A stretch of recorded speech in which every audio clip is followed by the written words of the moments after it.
Olá pessoal, começando aqui mais um Destaques do EstudosNacionais.com. Entre no site para conferir as matérias mais recentes ali dos Estudos Nacionais e apoie o jornalismo independente. Antes da gente começar a falar aqui sobre os destaques desse dia de hoje, eu peço que você se inscreva no canal, ative ali o sininho para ser notificado quando tiver um novo vídeo aqui no canal do YouTube dos Estudos Nacionais, né? Siga ali as nossas redes sociais, no Telegram, Instagram,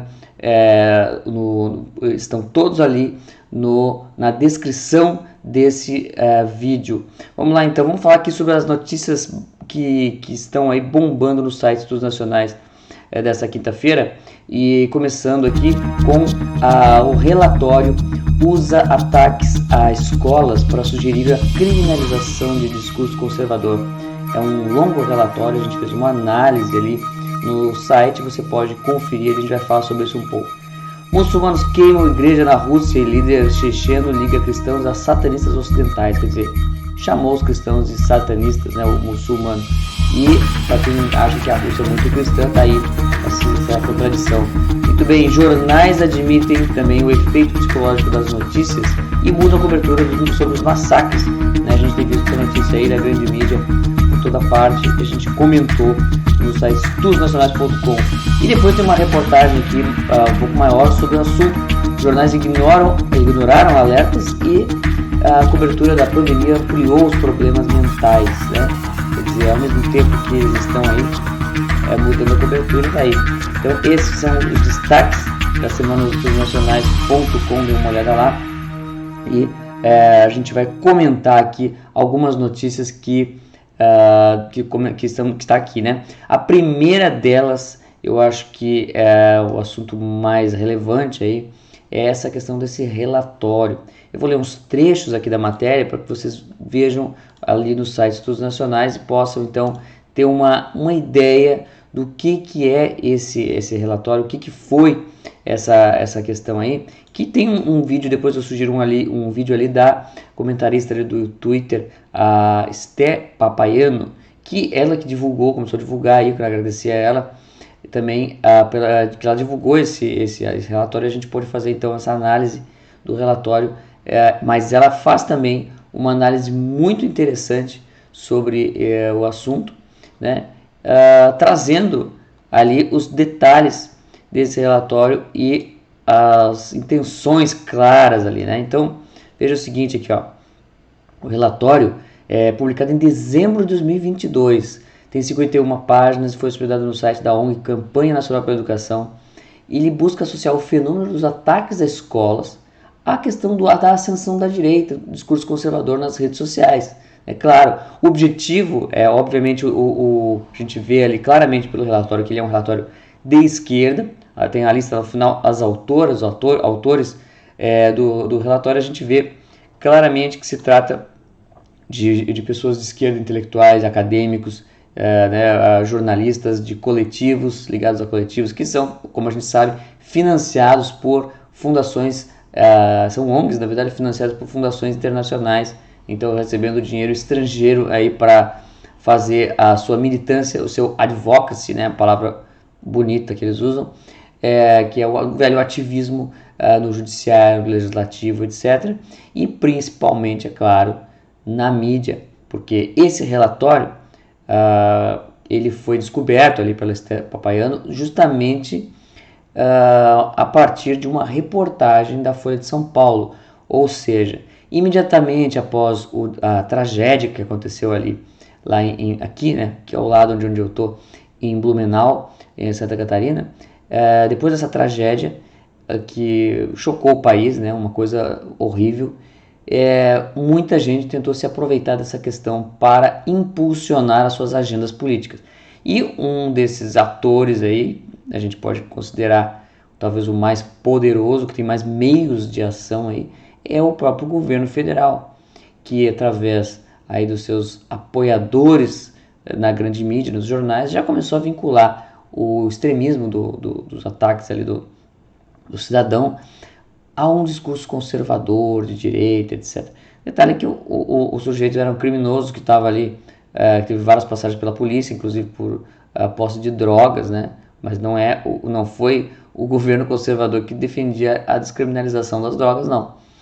Então, quer dizer, tem uma série de contradições. E esse relatório, ele fala claramente ali uma frase que eu acho que vale a pena a gente repetir aqui para citar aqui. O primeiro objetivo desse relatório é apresentar como esses ataques violentos às escolas está relacionado com um contexto social imerso na escalada do ultraconservadorismo e extremismo de direita no país e a falta de controle ou criminalização desses discursos e práticas, bem como de sua difusão através de meios digitais. Em segundo lugar, esse relatório pretende apresentar subsídios para as ações governamentais efetivas.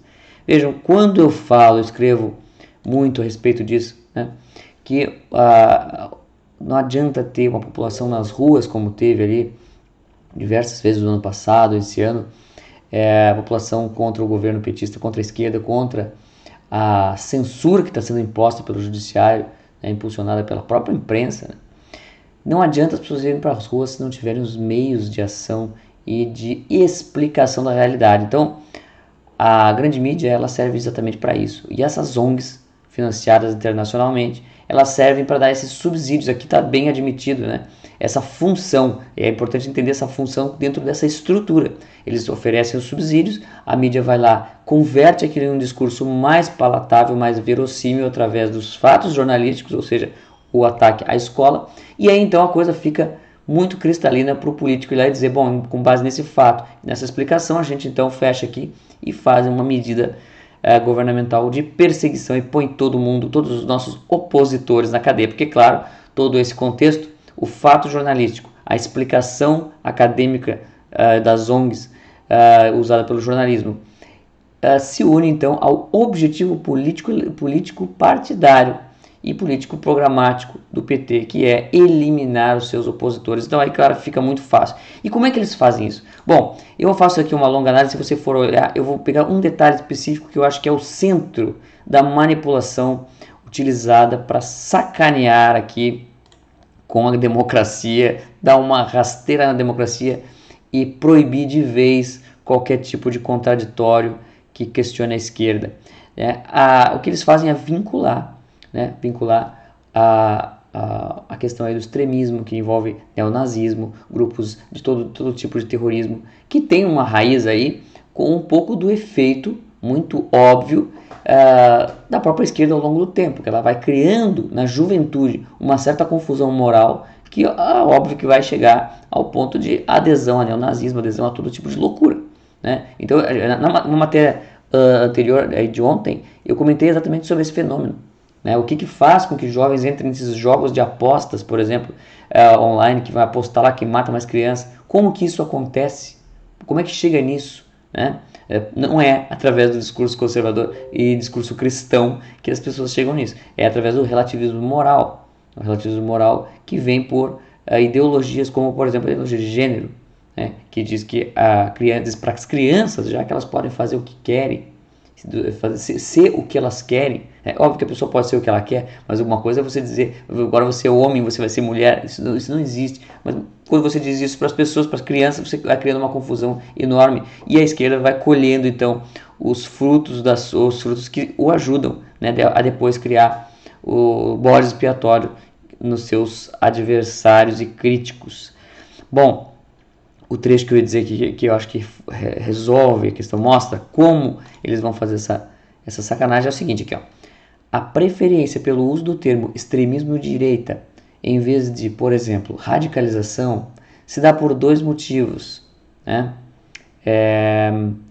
Primeiro, é o termo que vem sendo utilizado pela literatura especializada no sistema de Organização das Nações Unidas, ou seja, tem que ligar lá com o pessoal da ONU. Segunda definição está pautada na concepção de extrema-direita que a extrema-direita fundamenta-se em perspectivas políticas que incluem a defesa de um pensamento deturpado de lei e ordem, a justificação do abuso da força policial, o policialismo, a velha punição dos criminosos, como solução estrutural para o problema da violência. Não, você tem que desencarcerar, você tem que liberar as drogas, esse que é a solução da esquerda. O antiparlamentarismo, veja só. O antipluralismo, Antipluralismo, que tipo? De prender opositores, como eles querem fazer, criminalizar a oposição? Né? A perseguição a qualquer pensamento de esquerda, do racismo, misoginia, xenofobia, aí misturam tudo. Essa é a jogada, é alargar, alargar. Agora aqui está a cereja do bolo. É importante não tratar como terrorismo todos os casos de cooptação de adolescentes pelo extremismo de direita. Por quê?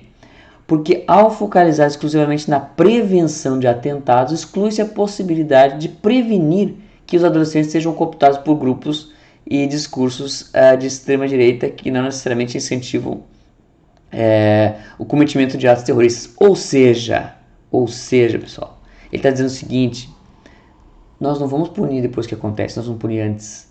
É a checagem preventiva que eu falei também numa matéria, tem lá numa matéria de estudos nacionais, toda uma análise sobre o estudo que tem sido feito há algum tempo e que logo vai chegar a ser defendido mais abertamente, que é da checagem preventiva. Se você é cristão, bom, você já é suspeito.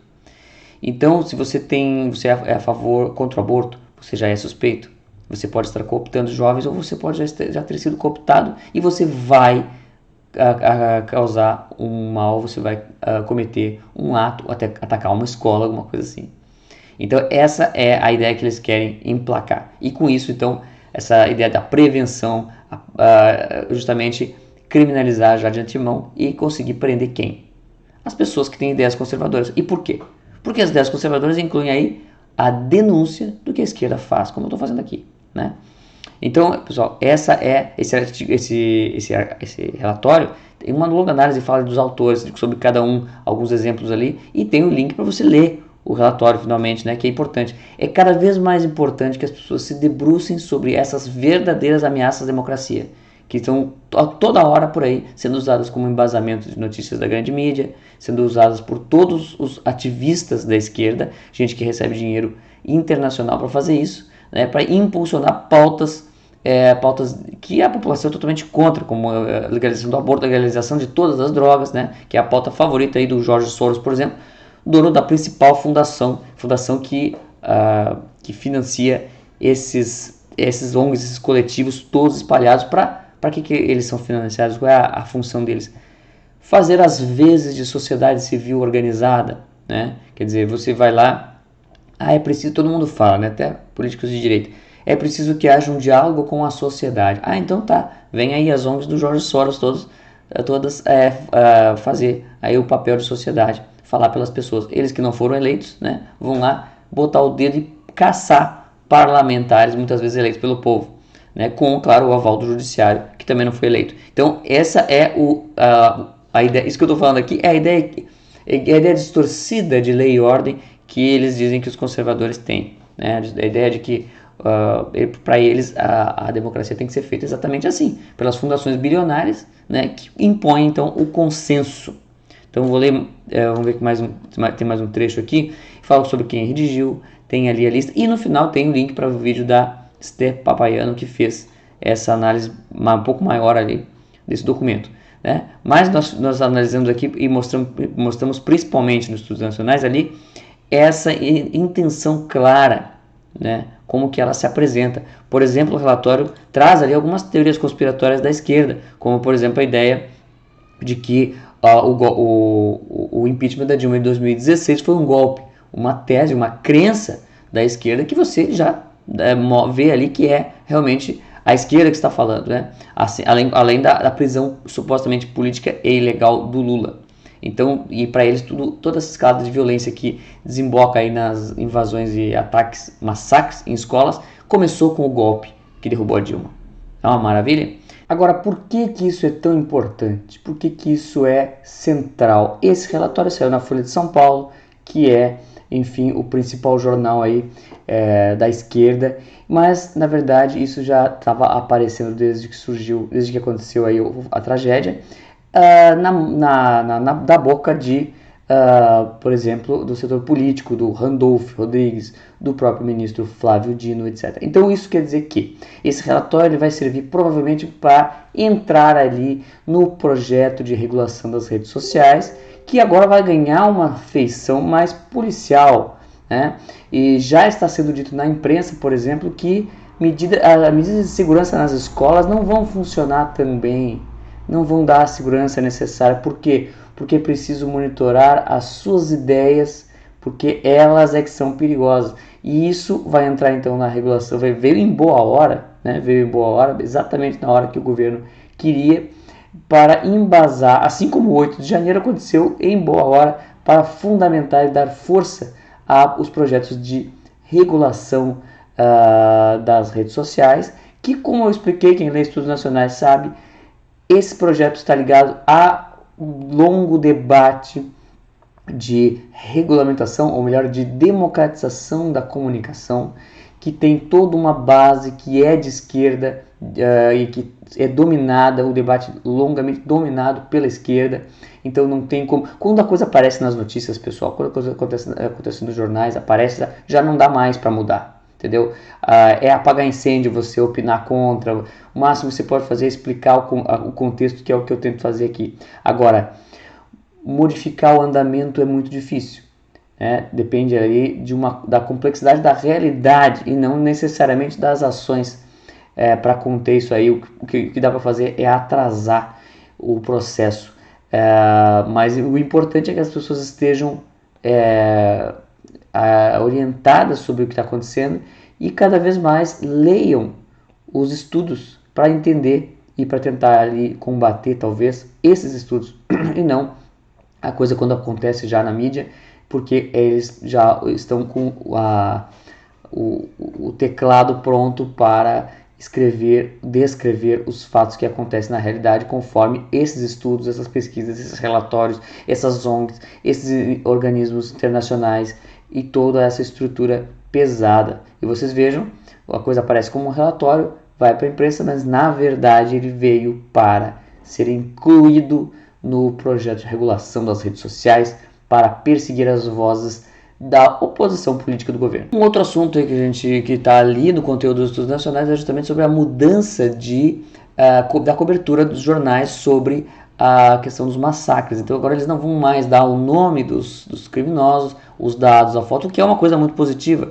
Agora o interessante é porque não foi pensado isso durante a pandemia, né? E o nosso site ali, Estudos Nacionais, a gente tem mostrado ali o quanto que isso trouxe problemas. Tem algumas matérias antigas sobre isso e tem a mais recente, que é como que a cobertura da pandemia aumentou assustadoramente os problemas mentais no Brasil e no mundo, né? Quer dizer, diariamente as pessoas estavam ali sendo submetidas a altas doses de notícias ruins e de notícias atemorizadoras e contando mortos, mostrando somente o lado negativo de toda a situação, mostrando como as pessoas estavam morrendo às suas voltas e principalmente, né, defendendo abertamente o cerceamento das liberdades e em nome da segurança, da sua saúde, etc. Então isso criou uma situação de dependência psicológica, uma verdadeira hipnose,